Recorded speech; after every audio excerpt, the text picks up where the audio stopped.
Hello friends, आज हम लोग आए हैं देखने यूपीएससी का सी सेट पेपर 2023। तो इस पेपर को देखने से पहले मैं एक वीडियो बनाना चाहता था कि बहुत सारे एस्पिरेंट्स को डाउट रहता है कि यूपीएससी या यूपीपीएससी में जो भी सी सेट का पेपर आता है उस पेपर को कैसे हम लोग क्वालिफाई करें।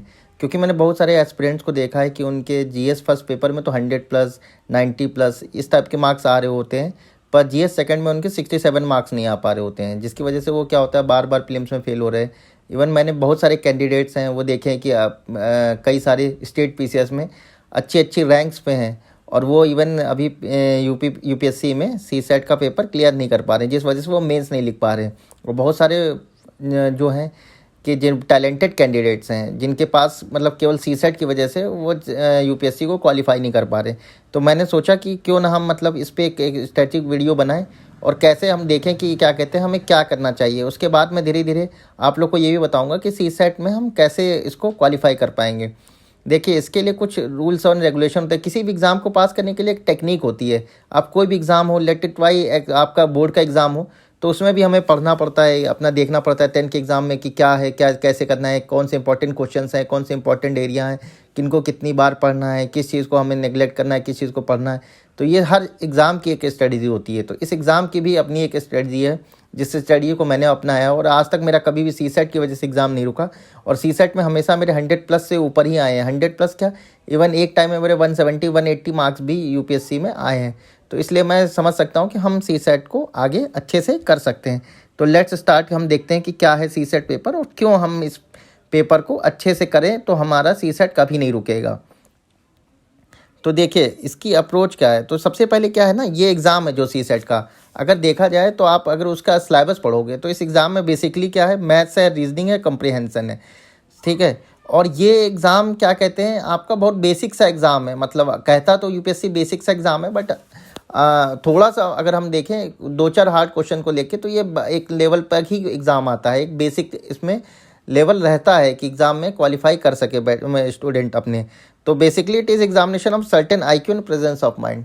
देखिए यूपीएससी क्या है कि हमें बेसिक एग्ज़ाम तो देता है, but UPSC always try to evolve the questions. तो हमें क्या करना पड़ता है कि जब भी वो इवोल्यूशन होगा किसी भी एग्जामिनेशन का, तो वो क्या करेगा, वो करेगा कि हमें एक certain presence of mind, certain IQ अपना रखना पड़ेगा, उतना बनाना पड़ेगा कि हम इस एग्ज़ाम को सेल कर पाएँ। अगर हम इसके एग्ज़ाम को देखें तो इस एग्ज़ाम में क्या होता है कि कई बार अच्छे अच्छे इंजीनियरिंग कॉलेज के लड़के मैथ्स के क्वेश्चन नहीं कर पा रहे हैं। ऐसा क्यों होता है? क्योंकि या तो उनकी प्रेजेंस ऑफ माइंड उस टाइम सही नहीं होगी, उनका आईक्यू उस टाइम सही नहीं होगा।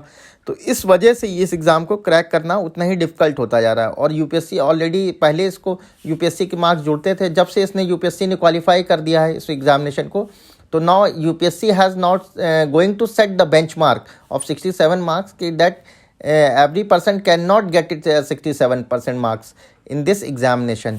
तो मेरे हिसाब से आप अगर देखें तो इस एग्ज़ाम के लिए आपको एक बेसिक स्ट्रेटजी की ज़रूरत है और बेसिक सर्टेन आईक्यू और प्रेजेंस की भी ज़रूरत है। अगर आप देखें कि it is not examination of core mathematics and reasoning rather than basics of it. दूसरी चीज़, अगर आप इस एग्ज़ाम के लिए अगर आप पूरा मैथमेटिक्स ही पूरा लगाने लगेंगे, पूरा रीजनिंग लगा लेंगे, तो कोई श्योरिटी नहीं है कि आपका एग्ज़ाम निकले। क्यों? क्योंकि इस एग्ज़ामिनेशन को हमें बहुत सारी चीज़ों से क्लब करके देखना है कि ये एग्ज़ाम कोई एग्ज़ामिनेशन ऐसा नहीं है कि हमें कोर मैथमेटिक्स आती है और वो आती है, रीजनिंग आती है। आप किसी भी बोर्ड के पेपर से उठा के देखेंगे 10th या 12th के, तो आपको इसके क्वेश्चंस नहीं मिलेंगे, जबकि इसका लेवल 10th एंड 12th का ही है। तो आप ऐसा क्यों है? क्योंकि ये एग्ज़ामिनेशन उसके साथ बहुत चीज़ों को क्लब करता है। तो हमें क्या कहते हैं, उस एग्ज़ामिनेशन हम RS अग्रवाल की किताब लगा के जाते हैं एग्ज़ामिनेशन में, तो हम basic of idea, basic of example तो याद कर सकते हैं, बट हम क्या कहते हैं जो इसकी स्ट्रेटजी है, जिस तरह से क्वेश्चन है जिसमें आपको सोचने के लिए कहता है ये, उस हिसाब से अगर सोचें तो इस एग्ज़ामिनेशन को हमें अपने आप को बहुत ही ज़्यादा प्रैक्टिस और अपने आप को पॉलिश करना पड़ेगा। दूसरा आगे क्या कहते हैं कि अगर comprehension not only required reading and answer it rather mix of your GS preparation, ethic preparation, quick judgement. देखिए आज के टाइम में जो कंप्रिहेंशन है ना, कंप्रिहेंशन बहुत सारे लोगों का एक इस यूपीएससी के जीएस सी सेट के पेपर में ये बहुत मतलब मिथ है कि वो हम जाएंगे और वो नॉर्मल एक पैराग्राफ उसको पढ़ेंगे, उसके बेस पे हम आंसर दे देंगे। नहीं, ये बिल्कुल ही गलत है। क्यों? क्योंकि आप आज के टाइम में बहुत सारे क्वेश्चन पेपर्स में देखेंगे कि जो सी सेट में जो आपकी जनरल अवेयरनेस के क्वेश्चन होंगे या जनरल स्टडीज़ के पेपर के क्वेश्चन होंगे, जो फर्स्ट पेपर में नहीं पूछे वो सेकंड पेपर में पूछ लिए जाते हैं। तो आपको देखिए सबसे पहले तो क्या होता है कि कभी कभी कंप्रिहेंशन पढ़ के ना आप उसका बहुत सटीक आंसर नहीं निकाल सकते। इसलिए आपको 2-3 चीज़ें बहुत ज़रूरी है कि सबसे पहले क्या ज़रूरी है कि आपको उसका बैकग्राउंड पता होना चाहिए कि जो भी आप पैराग्राफ पढ़ रहे हैं उसका कुछ ना कुछ बैकग्राउंड होता है जनरल स्टडीज़ से, तो आप उस बैकग्राउंड को रखें अच्छे से। दूसरा क्या है कि एथिक्स का प्रिपरेशन है आपके। देखिए इसमें मैंने सबसे ज़्यादा ये देखा कंप्रिहेंशन सॉल्व करते हुए कि जब भी आगे मैं कंप्रिहेंशन सॉल्व करके दिखाऊंगा कि अगर आपका एथिकल पॉइंट ऑफ व्यू अच्छा है, अगर क्वेश्चन का जज करने का कंप्रिहेंशन का, तो आपको ये पक्का ही आपको 2-2.5 मार्क्स दे के जाएगा। ठीक है, ये ऐसा नहीं है कि मतलब आपका एथिकल पॉइंट अगर व्यू कमज़ोर है तो फिर आप इस क्वेश्चन को क्योंकि समटाइम्स क्या होता है यूपीएससी में हमने देखा है कि लोग बहुत सारे वो होते हैं अपने कोचिंग इंस्टीट्यूट अलग आंसर की देते हैं, बट मैंने जब उसका लास्ट आंसर की देखी तो उसमें बहुत सारे चेंजेस होते हैं। उसमें यूपीएससी सबसे ज़्यादा एथिकल आंसर्स को ही प्रमोट करती है। और तीसरा क्या है कि भाई देखिए इतना बड़ा कंप्रेंशन आता है, अगर आप बहुत तेज़ी से डिसीजन नहीं ले पाएंगे इसको आंसर्स को करने में, तो या तो देखिए आप शॉर्ट ऑफ टाइम हो जाएंगे जिसकी वजह से फेल हो जाएंगे, या आप बहुत ज़्यादा प्रेशर में आ जाएंगे जिसकी वजह से और भी क्वेश्चन आप नहीं कर पाएंगे। तो कंप्रिहेंशन को फॉलो करते, अगर कंप्रिहेंशन आप सॉल्व करना चाहते हैं तो अपनी इन चीज़ों को डेवलप करिए कि आप जीएस प्रिपरेशन को स्ट्रॉन्ग करिए, अपनी एथिकल पॉइंट ऑफ व्यू से भी सोचना शुरू करिए कंप्रिहेंशन को कि इसका एथिकल आंसर क्या होना चाहिए। और तीसरा क्या है कि जजमेंट को बहुत तेज़ी से लेने का कोशिश करिए। ठीक है, अब देखिए बहुत सारे कैंडिडेट्स इसमें फेल क्यों हो जाते हैं, एक बहुत बड़ा पॉइंट है। देखिए आपका मतलब क्या कहते हैं ये एफर्ट होता है कि सबसे पहले कि इस एग्जामिनेशन को क्वालिफाई करना होता है, मतलब क्वालिफाई करना है, तो क्वालिफाई करने के चक्कर में लिखा होता है क्वालिफाई करना 67 marks number, but 67 number marks free में कभी नहीं आते हैं। इसके लिए आपको मेहनत करनी पड़ती है, आपको एफर्ट डालना पड़ता है, आपको प्रैक्टिस चाहिए क्वेश्चन की सी सेट की, और खासकर उन कैंडिडेट्स का जिनका बार बार सी सेट की वजह से रुक रहा है उनको तो बहुत ही ज़्यादा एफर्ट की ज़रूरत है। बट ऑलवेज क्या होता है कि हम जीएस के पेपर का जो 200 नंबर का पेपर है उसके लिए तो हम बहुत मेहनत करते हैं, पर ये जो 200 नंबर के पेपर है इसके लिए कोई मेहनत नहीं करते, सोचते हैं डायरेक्ट एग्जामिनेशन में जाएंगे और हमारा सॉल्व हो जाएगा। बहुत सारे कैंडिडेट्स की वजह से फेल हो जाते हैं। तो हाँ, इसके लिए आपको एक प्रॉपर प्लानिंग की ज़रूरत है, एफर्ट की ज़रूरत है, जो कि मोस्ट ऑफ द कैंडिडेट जो सी सेट में फेल होते हैं उनके अंदर लैक होता है कहीं ना कहीं। दूसरा क्या है कि अगर दूसरा क्या, people try to score just 67 number और 20, देखिए 2.5 नंबर का क्वेश्चन होता है, अगर आप 27 क्वेश्चन करेंगे तो लगभग 67 मार्क्स आ जाते हैं आपके। बट इन रियलिटी क्या है ना, पब्लिक क्या सोचती है कि 27 मार्क क्वेश्चन हो गए, 28 क्वेश्चन हो गए, थोड़ा रिलैक्स हो जाती है, कई बार इस वजह से पब्लिक फेल हो जाती है। बट इन जनरल क्या होता है कि आपको 32 से 33 क्वेश्चन करने होते हैं। क्यों? क्योंकि यूपीएससी में हमेशा हर साल 4 से 5 क्वेश्चन होते हैं, वो हमेशा कंट्रोवर्शियल रहते हैं और वो उसका आंसर कुछ भी हो सकता है। अगर वो एक भी आंसर इधर से उधर हुआ तो आपका पास है फेल हो जाएगा। तो बॉर्डर लाइन मतलब रहना हमेशा ही डेंजरस रहा है यूपीएससी के। क्योंकि ज़्यादातर मैंने यूपीएससी में अच्छे अच्छे कैंडिडेट्स के मार्क्स को घटते हुए ही देखा है, मतलब मार्क्स बढ़ने के चांसेस बहुत ही कम रहते हैं कैंडिडेट्स के। तो इस वजह से क्या होता है कि अगर आप 30 क्वेश्चन या 32 क्वेश्चन को अगर आप नहीं करते तो कम से कम 32 क्वेश्चन को, तो क्या होता है 4 या 5 क्वेश्चन के मार्क्स हमेशा मतलब चेंज होते हैं, आंसर बिल्कुल वेरी करते हैं अपने कोचिंग इंस्टीट्यूट से। तो उस वजह से अगर आप मतलब, और आपके खुद से आपको लगेगा कि ये सही है बट कंप्रिहेंशन में बिल्कुल चेंज होगा आंसर, तो इस वजह से अगर आपको लगता है कि आपने 30 का क्वेश्चन कर लिए तो आप मतलब बिल्कुल बॉर्डर लाइन पे इवन आप फेल भी हो सकते हैं बहुत आराम से। तो आपको क्या करना पड़ेगा, इसके लिए कम से कम मिनिमम 40 क्वेश्चन को बिल्कुल श्योर शॉर्ट अटेम्प्ट करना पड़ेगा। इसके लिए आप मिनिमम है ये 40 क्वेश्चन, और मेरा हिसाब से एक अच्छा अटेम्प्ट 55 क्वेश्चन से 60 क्वेश्चन के बीच में रहता है सी सेट का। अगर आप इस क्वेश्चन आज के टाइम में अगर आप इस क्वेश्चन को अटेम्प्ट करते हैं अच्छे तरीके से, तो आप ज़रूर से ज़रूर आप इसमें अपना सिलेक्शन ले सकते हैं। ठीक है, अगला एक पॉइंट आता है कि चूजिंग राइट क्वेश्चन।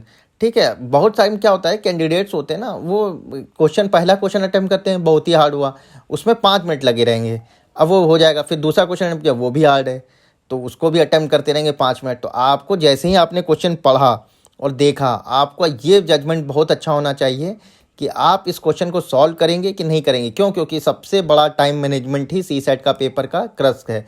अगर आप इस टाइम मैनेजमेंट को नहीं कर पाए तो आप पक्का फेल हो जाएंगे। तो इस वजह से क्या है कि आपको सबसे पहले अपना जो राइट क्वेश्चन है उसको चूज़ करना है और उसी के ऊपर अपना प्रीसियस टाइम लगाना है। अगर आप उस राइट क्वेश्चन को चूज़ नहीं कर पा रहे हैं तो ये आपके लिए बहुत दिक्कत होगा। क्यों? क्योंकि कई बार क्या होता है कैंडिडेट सोचते हैं सारे क्वेश्चन सॉल्व करेंगे। आपको जितने भी हार्ड क्वेश्चन है उनको देखना है और जो क्वेश्चन आपसे सॉल्वेबल नहीं है उनको भी हटाना है, ताकि आप क्या है राइट क्वेश्चन पे अपना टाइम दे सकें, जिससे आपके आंसर्स निकल सकें।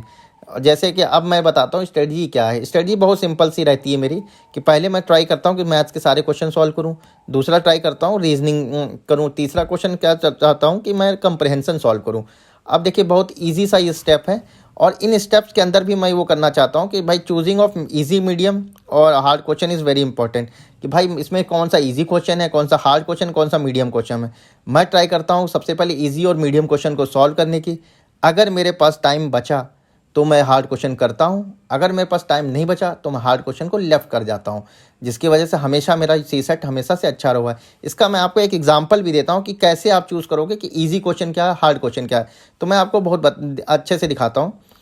देखिए ये पहला क्वेश्चन है कि विच नंबर अमंगस्ट, ये यूपीएससी 2022 के लास्ट ईयर क्वेश्चन पूछा गया था, विच नंबर अमंगस्ट 2 की पावर 40, 3 की पावर 21, 4 की पावर 18 एंड 8 की पावर 12 इज़ द स्मॉलेस्ट।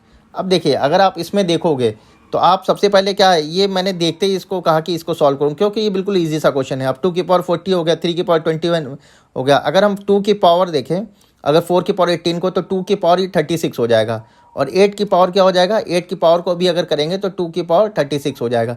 तो 2 की पावर 36 और 2 की पावर 36 इधर हो गया, क्या कहते हैं, और अब 2 की पावर 40 है। तो ये तीन मतलब लास्ट के दो तो बिल्कुल बराबर हैं, जो भी अपने वो है आंसर्स, और वो क्या ऑप्शन है, और पहला ऑप्शन है मतलब बीच का ऑप्शन है 3 की पावर 21, वही एक अमंग मतलब बिल्कुल अलग सा दिख रहा है। तो इस क्वेश्चन को देखते ही मैंने इसमें टिक मारा था और बिल्कुल सही हो गया था। ये मेरा हार्डली 1 मिनट लिया था क्वेश्चन, और इसकी वजह से मैंने अगले क्वेश्चन के लिए भी टाइम बचा लिया। तो ये क्वेश्चन मैंने एक टाइम में ही देखा कि इसको सॉल्व करना, और ये बिल्कुल ईजी क्वेश्चन था, इसको तुरंत कर लिया गया। अब मैं आपको एक टफ क्वेश्चन भी दिखाता हूँ। जैसे एक क्वेश्चन है कि an identity card has a number ABCDEFG not necessary in the order where each letter represent a distinct digit 1 2 4 5 7 8 9 only, and the number is divisible by 9 after deleting the first digit from the right, then resulting number is divisible by 6। तो ये इतना बड़ा question, इसको पढ़ने में मुझे 3 minute लगेगा। तो मैंने इसको जस्ट एक लुक देखा और मैंने देखा कि ये क्वेश्चन बहुत ही टफ है। इस क्वेश्चन को निकालने का मतलब आपको 10 से 15, अगर मैं इसको निकालूंगा भी, अगर मैं ऐसा नहीं कहता कि क्वेश्चन का आंसर नहीं निकाल सकता, पर अगर मैं निकालूंगा भी तो मुझे निकालने के लिए इसमें कम से कम 8 या 10 मिनट चाहिए। उतने में मैं 2 से 3 क्वेश्चन करके ले जाऊंगा। और इस क्वेश्चन को करने के लिए तो आपको अपना ईगो दूर रखना है कि हार्ड क्वेश्चन को मैं जरूर सॉल्व करूंगा। इस मैंने क्वेश्चन को देखते ही लेफ्ट मारा, और बिल्कुल लास्ट में मैं देखा तो लास्ट मेरे पास बिल्कुल कम टाइम बचा था, तो इस क्वेश्चन को कर नहीं पाया, क्योंकि उसके लिए अच्छा एक लमसम अमाउंट अच्छा टाइम चाहिए। तो इस क्वेश्चन को मैंने क्या किया, लेफ्ट कर दिया। तो इसी तरह आपको चूज़ करना है कि कौन सा क्वेश्चन आपको सीसेट में करना है और कौन सा क्वेश्चन सीसेट में नहीं करना है। तो ठीक है दोस्तों, फिर आगे मैं आप सीसेट की वीडियो बनाऊंगा और उसमें बताऊंगा कि सीसेट को अगर आप देखिए और क्वेश्चन को सॉल्व करिए और बहुत अच्छे से करिए, कि भाई आप सीसेट को कैसे आप मतलब सेल कर पाएंगे। और मैं अनडाउटली कह रहा हूँ, मेरे जितने भी अगर परिचित हैं उनसे भी आप पूछ सकते हैं कि अगर सीसेट का पेपर आ गया तो मैं कभी उसमें फेल नहीं हुआ, और ना मैं चाहता भी, ट्राई भी करता हूँ कि आप भी मेरे साथ साथ इसकी प्रैक्टिस करें और मतलब इसको अच्छे नंबरों से पास करें। ऐसा भी नहीं कि इसको 67 68 नंबर आए, कम से कम 80 85 नंबर से आप इसको पास करें और बिल्कुल निश्चिंत होकर मेंस की तैयारी करें। अगर आपको देखिए ये वीडियो अगर अच्छा लगा तो ये लाइक एंड सब्सक्राइब करिए, और थैंक यू वेरी मच। और आगे इसका वीडियो बनाता रहूँगा। मैं कल ऐसे जीएस पेपर 1 का पेपर बनाऊंगा, फिर अल्टरनेट डेज में मैं सीसेट और इसको जीएस पेपर दोनों को PIQs कराता रहूँगा, और आप लोग को नई स्टडीज़ बताता रहूँगा। और